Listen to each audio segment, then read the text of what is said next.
এইটা হাইড্রোজেনের ইলেকট্রন, এটা অক্সিজেনের, তাহলে এই দুইটা শেয়ারকৃত ইলেকট্রন অক্সিজেন নিজের দিকে টেনে নিতে চায়। কেন জানো? সব থেকে বেশি তড়িৎ ঋণাত্মক মৌল হচ্ছে। তো কোনো সমযোজী যৌগের অণুতে উপস্থিত দুটি ভিন্ন মৌলের পরমাণুর মধ্যে শেয়ারকৃত ইলেকট্রন যুগলকে একটি মৌলের পরমাণু কর্তৃক নিজের দিকে অধিক আকর্ষণ করার ক্ষমতাকে সেই মৌলের তড়িৎ ঋণাত্মকতা বলে। সো এই ক্লাসে যেহেতু বুঝাইতে হবে, এই ক্লাসে ভাই আগে বুঝাই, তারপর একটা পরে। দেখো, অক্সিজেন আর পানির মধ্যে যে শেয়ারকৃত ইলেকট্রন, অক্সিজেনের লাস্ট কক্ষপথে 6টা ইলেকট্রন থাকে। এই যে 6টা ইলেকট্রন, 1টা 2টা 3টা 4টা 5টা 6টা। তারপরে আমাদের হাইড্রোজেনের লাস্ট কক্ষপথে কয়টা থাকে? একটা ইলেকট্রন। হাইড্রোজেনের লাস্ট কক্ষপথে কয়টা ইলেকট্রন থাকে? একটা ইলেকট্রন। তাহলে এখানে এই হাইড্রোজেনটা আর এই অক্সিজেন, এই যে, তাহলে দেখো এখানে বন্ধনে অংশগ্রহণ করছে কে কে?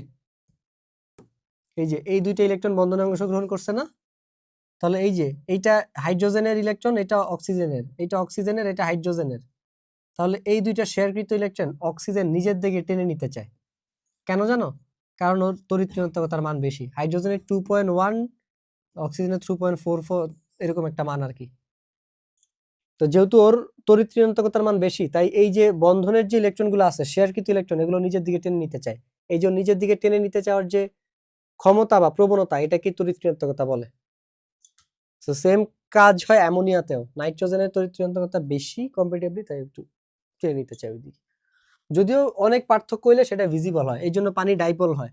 এটা অধ্যায় 5-এ বিস্তারিতভাবে এমনিতে বুঝে যাবা। এখন না বুঝলেও সমস্যা নাই, জাস্ট পড়ে যাও, বুঝে যাবা। যে কোনো পর্যায়ে যতই বাম দিক থেকে ডান দিকে যাওয়া যায়, পরমাণুর তড়িৎ ঋণাত্মকতা ততই বৃদ্ধি পায়। এর কারণ হচ্ছে একই পর্যায়ের পারমাণবিক সংখ্যা বৃদ্ধির সাথে সাথে কোনো নতুন স্তর বৃদ্ধি পায় না, কিন্তু নিউক্লিয়াসের চার্জের পরিমাণ বৃদ্ধি পায়। ফলে শেয়ারকৃত ইলেকট্রনের উপর নিউক্লিয়াসের আকর্ষণ বৃদ্ধি পায়। পর্যায় 2 এর মৌলসমূহের তড়িৎ ঋণাত্মকতার মান এই যে দেওয়া আছে। সব থেকে বেশি তড়িৎ ঋণাত্মক মৌল হচ্ছে গিয়ে ফ্লোরিন। এটা মাথায় রাখবা, সব থেকে বেশি তড়িৎ ঋণাত্মক মৌল হচ্ছে গিয়ে ফ্লোরিন, যার মান 4। গ্রুপ ভিত্তিক সম্পর্ক, একই গ্রুপের উপর থেকে নিচের দিকে পারমাণবিক সংখ্যা বৃদ্ধির সাথে তড়িৎ ঋণাত্মকতার মান হ্রাস পায়।